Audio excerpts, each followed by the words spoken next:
Bonjour et bienvenue dans l'almanach des faits célestes. Je suis ravi de vous présenter le bulletin astronomique pour la période du 30 novembre au 8 décembre 2022, la deuxième phase de la troisième lune d'automne nord-printemps-sud. C'est donc du premier quartier à la pleine lune, donc le premier quartier qui advient le 30 novembre à 15h36 et la pleine lune qui advient le 8 décembre à 5h07. Je partage tout de suite cela avec vous. La fiche récapitulative de l'almanach des faits célestes pour la période du 30 novembre au 8 décembre 2022, deuxième phase de la troisième lune d'automne nord, printemps sud. Donc, premier quartier, 30 novembre, 15h36, pleine lune 8 décembre, 5h07. Cette pleine lune est donc remarquable parce qu'elle est conjointe à Mars, et donc c'est que Mars est à ce moment-là à l'opposition du Soleil, ce qui lui arrive tous les 2 ans et 2 mois. Ce n'est quand même pas commun, donc ça tombe avec la pleine lune du 8 décembre. Cette fois-ci, c'est assez notable. Alors qu'allons-nous voir tout au cours de la semaine?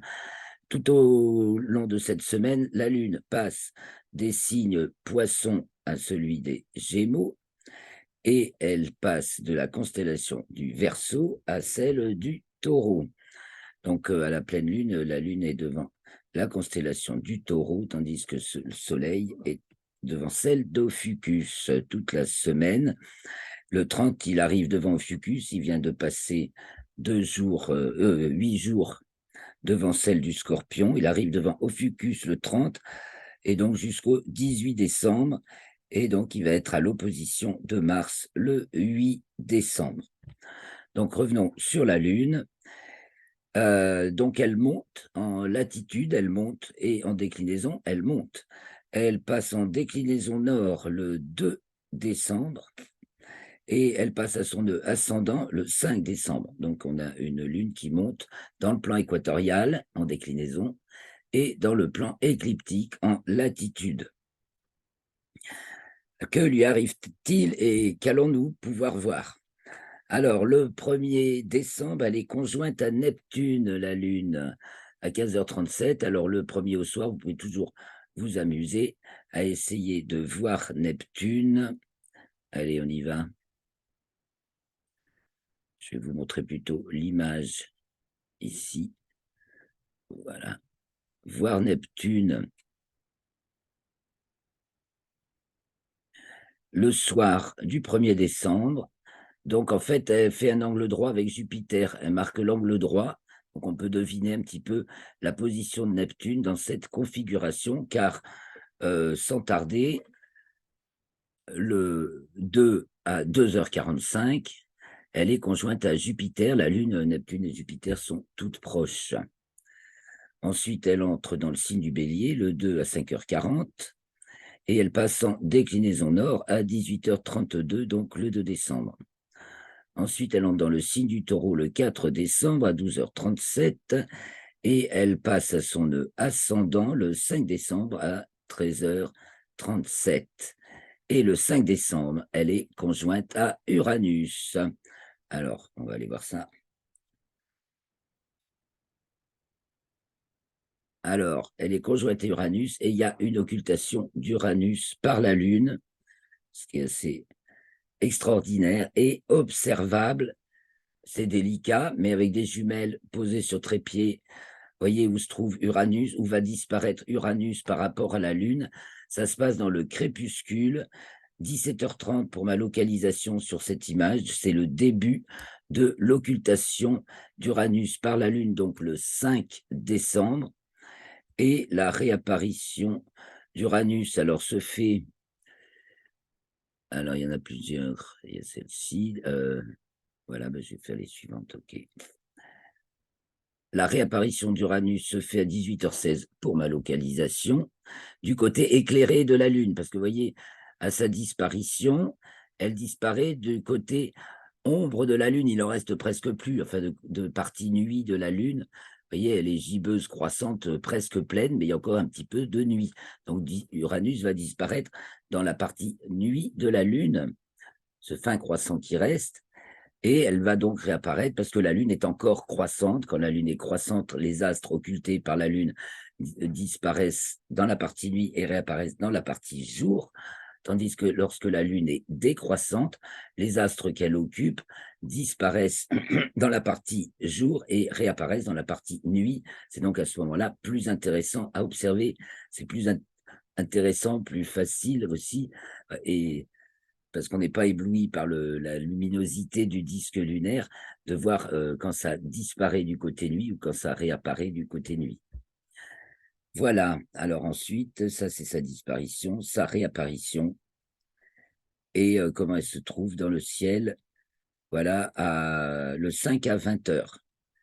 C'est-à-dire, les premières images qu'on a vues, c'est 18h16 réapparition, 17h30 disparition, donc le soleil se couche juste depuis très peu de temps, car il se couche tôt le soleil. Ah oui, rappelons-le, il se couche tôt le soleil.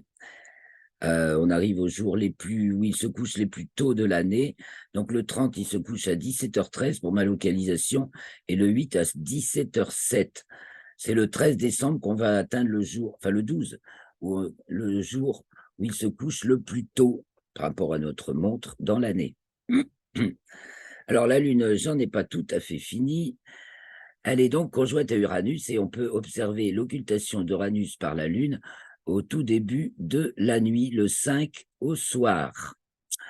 Le 6, mardi 6, la Lune entre dans le signe des Gémeaux et elle est conjointe aux Pléiades. Est-ce que j'ai fait une image ou est-ce que j'ai oublié de faire l'image? Eh bien, je crois que j'ai oublié.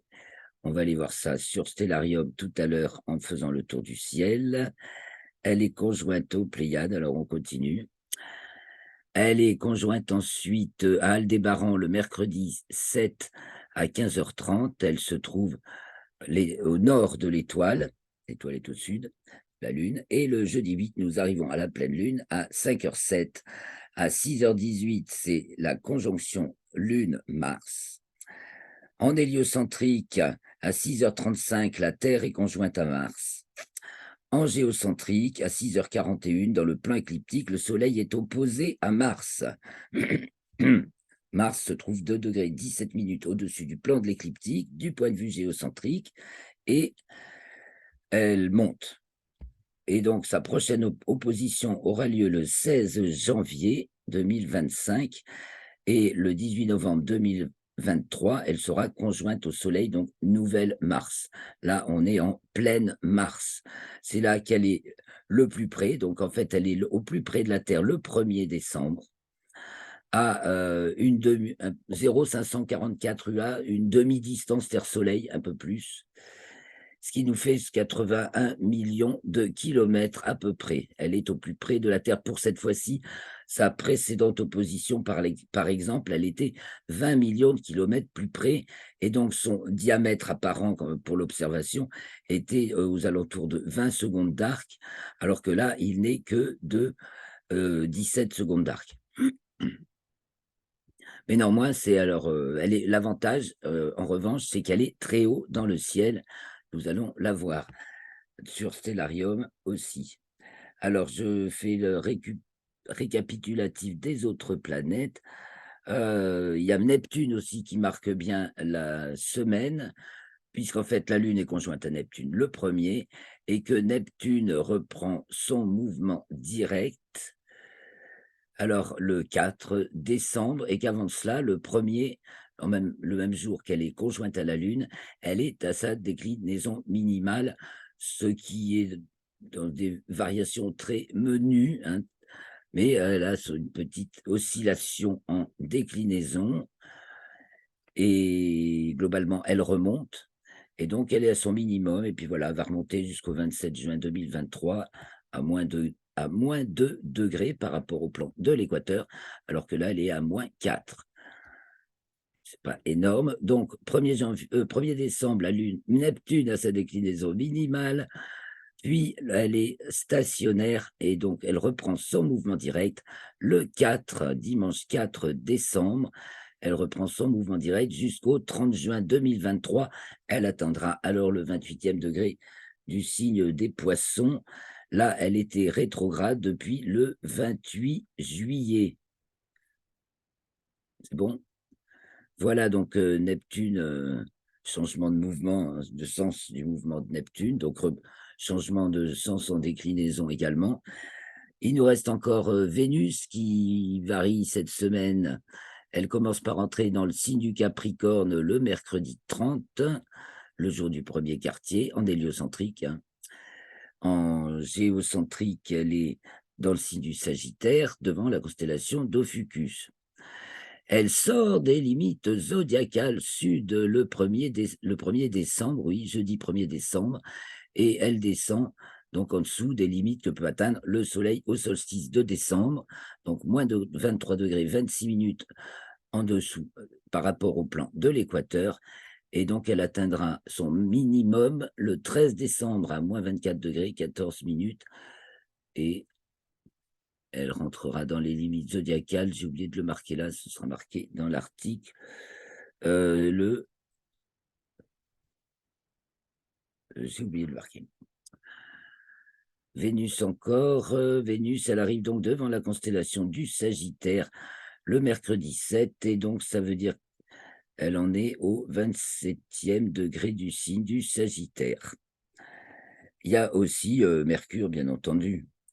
Mercure qui ne passe pas une semaine sans faire un peu de mouvement, c'est normal. C'est Mercure. Et donc, que fait Mercure cette semaine? Elle est calme, hein. Elle commence par une conjonction à Pluton en héliocentrique le samedi 3. Donc elle est aussi proche de la Phélie, donc elle n'est pas très rapide sur son orbite en héliocentrique. Elle entre toutefois dans le signe du Verseau le 4, dimanche 4, à 15h45, toujours en héliocentrique. Et en géocentrique, elle arrive devant la constellation du Sagittaire, devant laquelle elle va se trouver jusqu'au 11 février, car elle va être rétrograde du 29 décembre au 18 janvier. Mercure, ensuite, du coup, donc ça, quand elle arrive devant la constellation du Sagittaire, elle est dans le 27e degré du signe du Sagittaire. Elle entre dans le signe du Capricorne, Mercure, mardi 6 à 23h08, et donc elle va être dans le signe du Capricorne, pareil, jusqu'au 11 février, du fait qu'elle va être rétrograde du 29 décembre au 18 janvier. Ensuite, le 8 juste avant la pleine lune, Mercure atteint sa déclinaison minimale. Donc elle aussi, elle est hors limite zodiacale sud déjà depuis le 23 novembre et jusqu'au 22 décembre. Et donc, elle est à moins 25 et 43 en dessous du plan équatorial. Et je crois que j'ai oublié de signaler que Mars, en plus, atteignait le 6, sa déclinaison maximale, et elle est aussi hors limite zodiacale. Alors, ça nous en fait du monde, hein. Vénus sort des limites zodiacales. Mars atteint sa déclinaison maximale hors limite zodiacale, et Mercure atteint sa déclinaison minimale hors limite zodiacale. Voilà, je crois et puis, on a fait le tour de tout ce qui se passe cette semaine. Allons voir maintenant en vrai dans le ciel. Donc, nous sommes le 30 novembre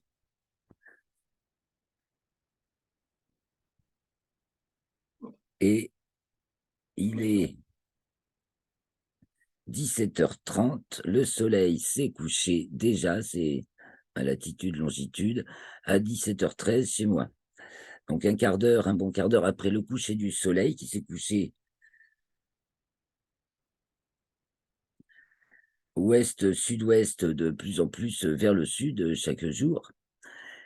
Et bien qu'allons-nous voir dans le ciel un petit peu plus tard, dès qu'il commence à faire un peu nuit. La nuit arrive très vite. Bon, 18h, c'est déjà le début de la nuit. Faisons un premier petit tour. À 18h, se réduit un peu. Qu'est-ce qu'on va apercevoir tout de suite dans le ciel? Bon, Saturne qui culmine en début de nuit. Donc là, c'est le 30 novembre, la Lune est devant la constellation du Verseau. Le lendemain, elle est au-dessus de l'étoile, donc constellation du Verseau, étoile Faux-Maillot, qui culmine en début de nuit. Donc, on va aller voir le lendemain. La Lune, le lendemain, est conjointe à Neptune. Ah non, pas en heure. On verra après. Le lendemain, 1 heure plus tard, quand même. 1 heure plus tard. Donc, voilà, 19 heures. À 19 heures, nous sommes ici le 30 novembre. Donc, nous allons maintenant aller au 1er décembre. 1er décembre, on l'a vu tout à l'heure. Si j'arrive à me caler sur le bonjour. Ah, il saute trop vite. Là, se grossit. La Lune est conjointe à Neptune qui se trouve ici. Il sera difficile à voir, bien entendu, puisque là, il y a l'éclat de la Lune, mais elle marque un angle droit. À ce moment-là, à 19 heures, vous voyez, c'est un angle droit, un triangle rectangle quasi parfait formé par Lune. Pas tout à fait quasi parfait. Un peu plus tôt, ce serait mieux. Un beau triangle, toutefois, formé par Lune, Neptune, Jupiter. Donc, on peut imaginer la position de Neptune. Et donc, le lendemain, la Lune est conjointe à Jupiter. Disons qu'entre le 1 au soir et le 2 au soir, on voit passer la Lune de la droite à la gauche de Jupiter. Et là, il est 19 heures, c'est au sud-sud-est. Ça monte dans le ciel. Et déjà, haut du côté est-sud-est, nous avons Uranus. Donc, il est 19 heures seulement. Hein. Nous avons Uranus qui culmine à 23 heures à peu près, sous l'étoile brillante de la constellation du Bélier Amal. Et puis ici, Aldébaran, et ici, les Pléiades. Bon, vous voyez, il y a des étoiles filantes, les Taurides du Nord. Anti-Lion, c'est la position opposée au Soleil. C'est l'opposé, le point opposé au Soleil. Ceci dit, je l'efface pour qu'on ait un peu plus de visibilité. Et nous avons Mars, qui rougeoie de son éclat maximal, et elle va atteindre son éclat maximal, donc le 8, et ça va perdurer un petit peu, mais voilà, elle est dans l'arrivée à son maximum.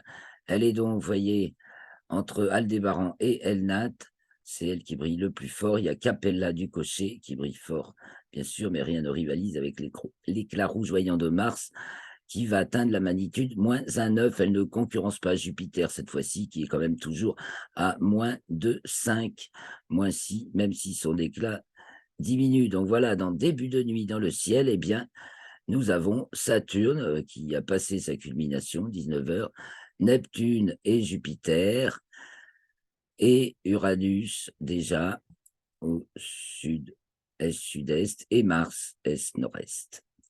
Voilà. Pour voir Mercure et Vénus, c'est encore, ça devient possible cette semaine. Alors revenons un peu plus tôt dans le ciel du soir. À partir, là c'est le 2, nous sommes au 2 décembre. Alors, un peu plus tôt, il va sans doute falloir se mettre sur un horizon océan. Mais elle devient visible cette semaine dans le ciel du soir. Je vais choisir un horizon océan pour voir, pour ne pas être gêné par le relief et le paysage. Vous voyez, elle est juste couchée, se couche 17h46, ça devient... Alors, ça va être... Heureusement qu'elle est très brillante, on peut chercher à la repérer avec des jumelles. Attention à l'éclat du soleil, hein. Son élongation n'est que de 10 degrés au soleil le début de la semaine. Alors, allons voir les jours suivants, le 3, le 4, le 5, le 6, voilà. Le 8, ça commence à être un peu plus confortable. Et on a Mercure qui va devenir visible la semaine prochaine aussi. Donc, en tout début de nuit, tentez Vénus au début de la semaine, et passer la pleine lune, eh bien, on aura Vénus et Mercure à voir la semaine prochaine dans le ciel du soir. Là, donc, il est le 8 à 17h39. Eh bien, on va faire le tour du ciel de la nuit du 7 au 8. pour voir le reste, à part les planètes. Donc 17h39, le soleil est juste couché.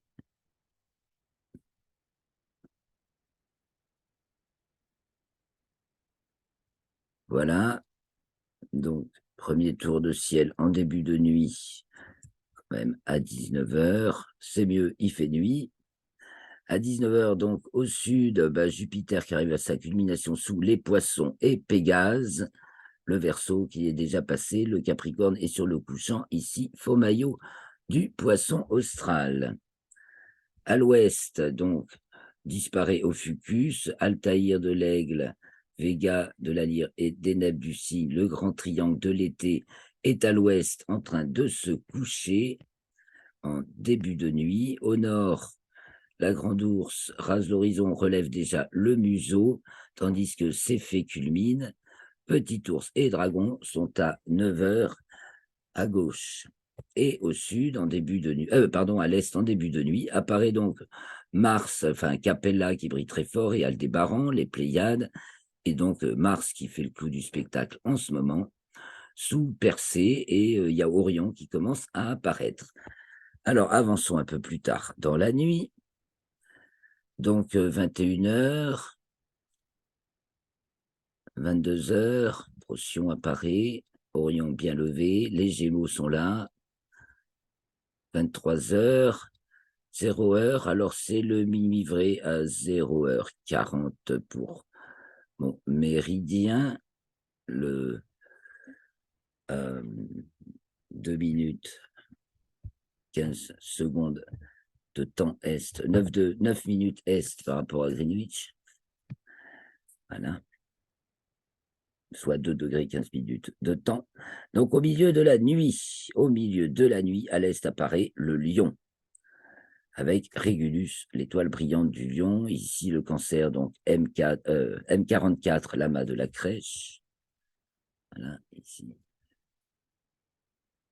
Il y a les Gémeaux qui s'élèvent avec Pollux et Castor. Il y a Procyon.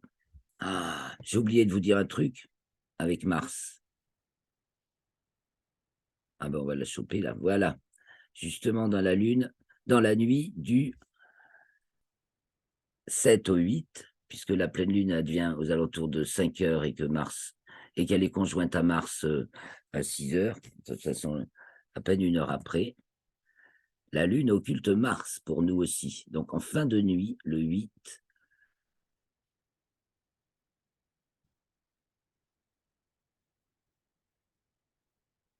attendez, voilà. Alors je grossis en toute fin de nuit. Mars est là caché derrière la lune. Ça c'est avant. Alors avant, voilà. Disparition de Mars, 6h15. Il fait bien nuit encore, c'est pas un problème pour ma localisation. Réapparition de Mars. Et donc là, la lune est pleine, hein. Commence tout juste. Maintenant, ça devient le côté nuit. Mais ça fait une heure qu'elle est passée la pleine lune, alors il ne fait pas bien nuit sur la lune. Sur la face visible de la lune pour nous.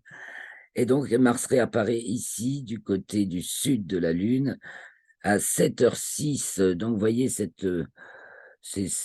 vachement bien pour nous. On peut observer l'occultation d'Uranus le 5 décembre en tout début de nuit, et un peu délicat, et l'occultation de Mars par la pleine lune le 8 décembre au petit matin, aux alentours de 6 heures du matin, donc 6h14 à 7h06 pour ma localisation. Alors évidemment, c'est pas donné à tout le monde sur Terre de la voir. Certains vont la voir encore plus centrale, d'autres plus courte, d'autres rasantes et d'autres pas du tout. Ça permet ce genre d'observation menée par des observateurs en de multiples lieux, permet d'affiner la taille de l'objet occulté grâce à la parallaxe.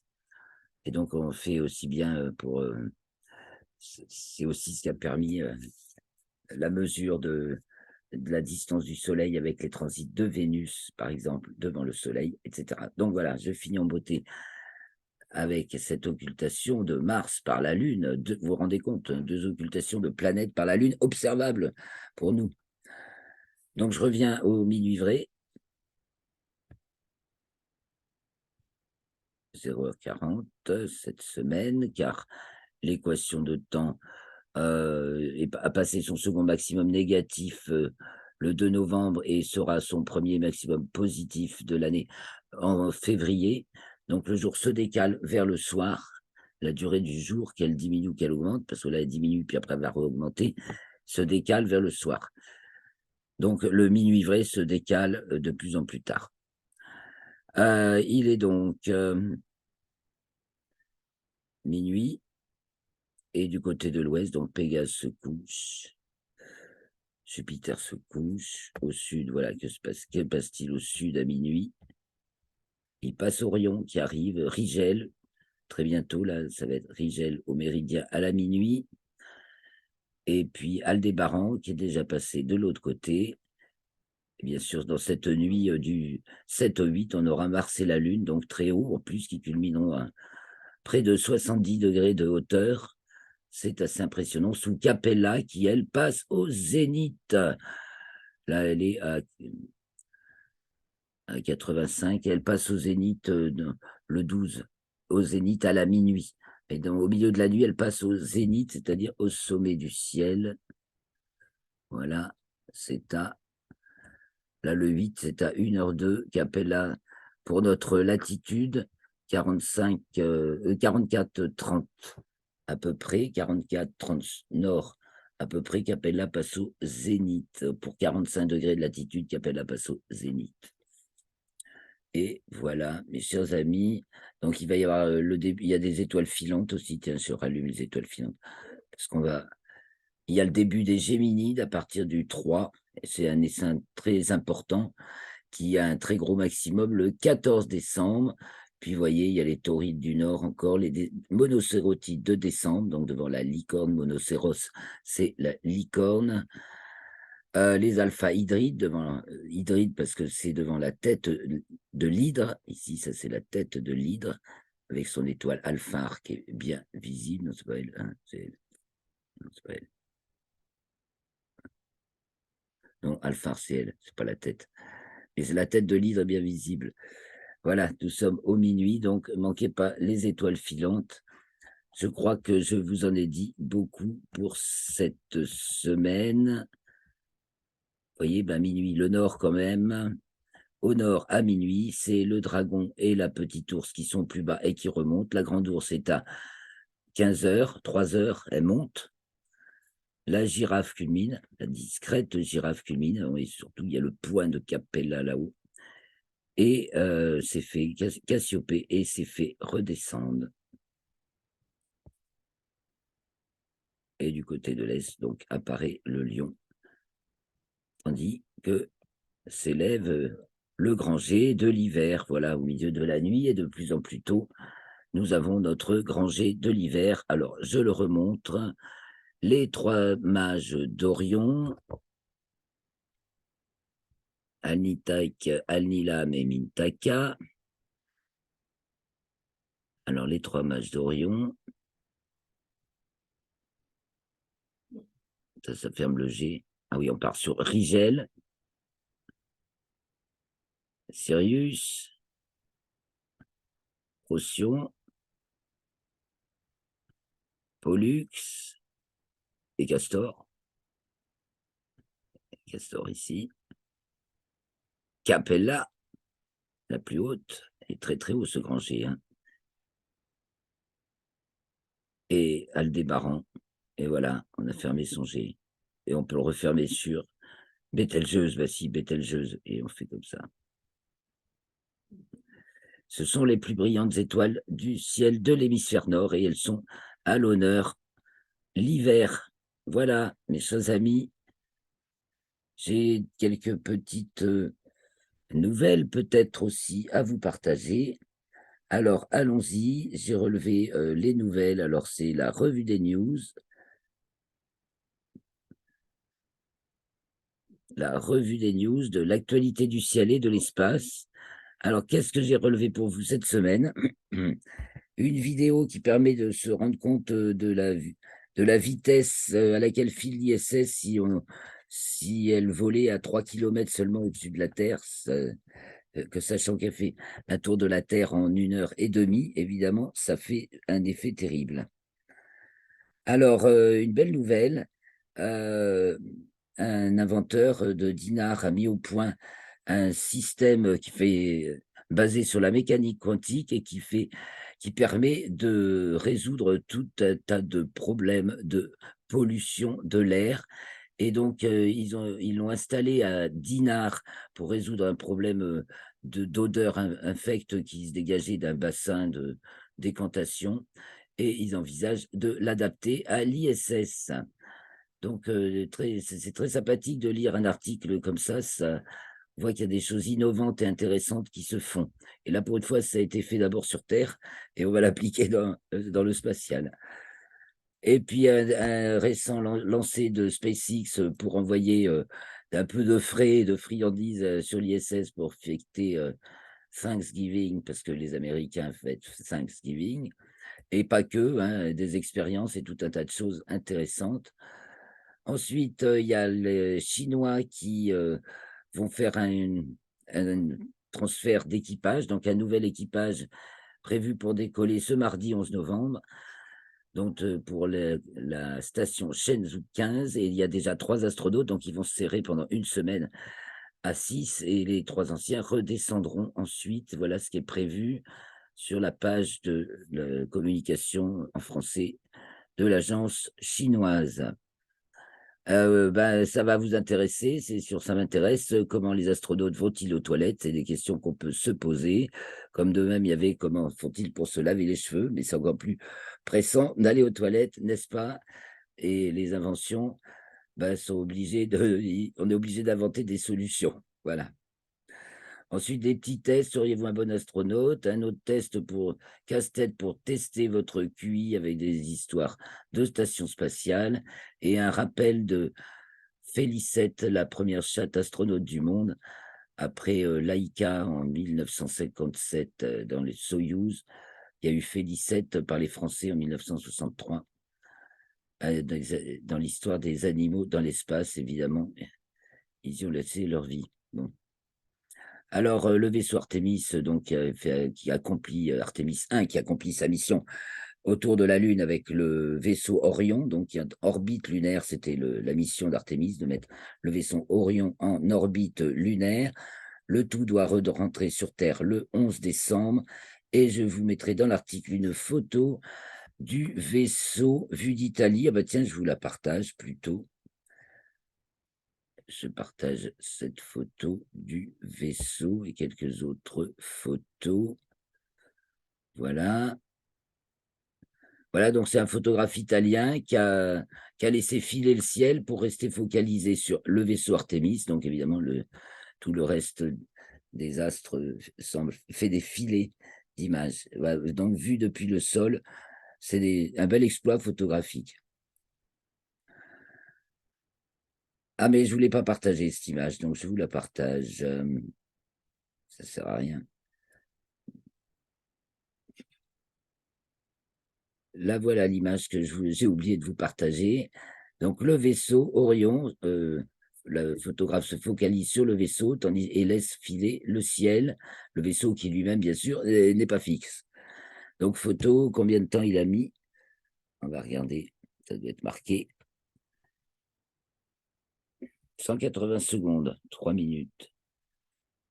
Et alors, 3 expositions de 180 secondes et une de 240 secondes. Voilà, puis toutes ces indications de montage. C'était donc le 27 novembre, le vaisseau Artemis. Chapeau. Je reviens vers mes nouvelles. Alors, les Émirats arabes unis, qui ont commencé leur aventure dans l'espace l'année dernière avec une première mission en orbite autour de Mars, se lancent dans une mission lunaire à laquelle participent 2 scientifiques françaises de l'Est apparemment, donc ça c'est intéressant. Et puis il y a un article un peu synthétique sur la Chine part à la conquête du système solaire sur Futura Science. Alors sur Mars, Persévérance aurait détecté des composés organiques dans le cratère G0. C'est de plus en plus certain qu'il y a de présence de composés organiques sur Mars.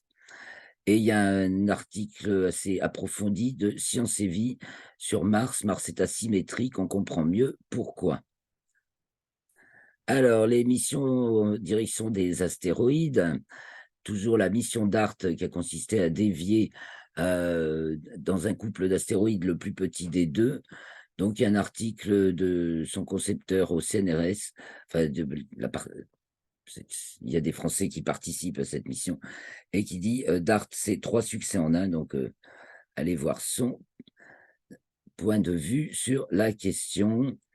Et là, ben, encore un lancement d'un booster de SpaceX pour la 11e fois, mais 11e et dernière fois de ce booster. Il a fait donc, c'est le lancement heureux. Voilà, il a été lancé 11 fois pour divers usages. C'est le recyclable dans le spatial.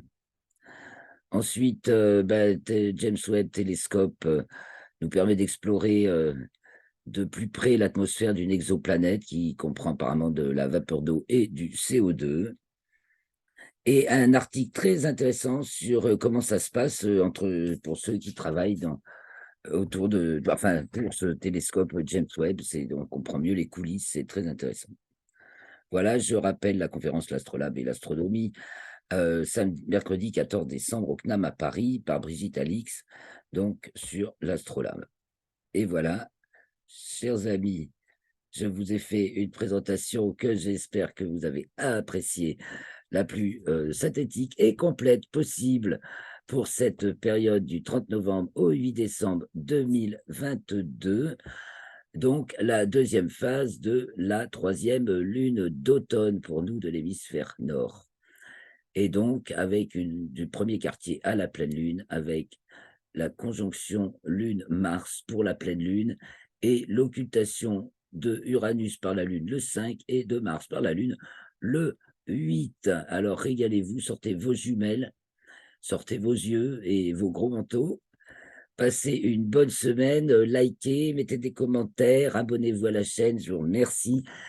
Et je vous dis à la semaine prochaine, donc ce sera le 7, oui, le 7. Donc, ce sera mercredi 7 décembre, le prochain bulletin astronomique. Je vous invite à me rejoindre. Ciao!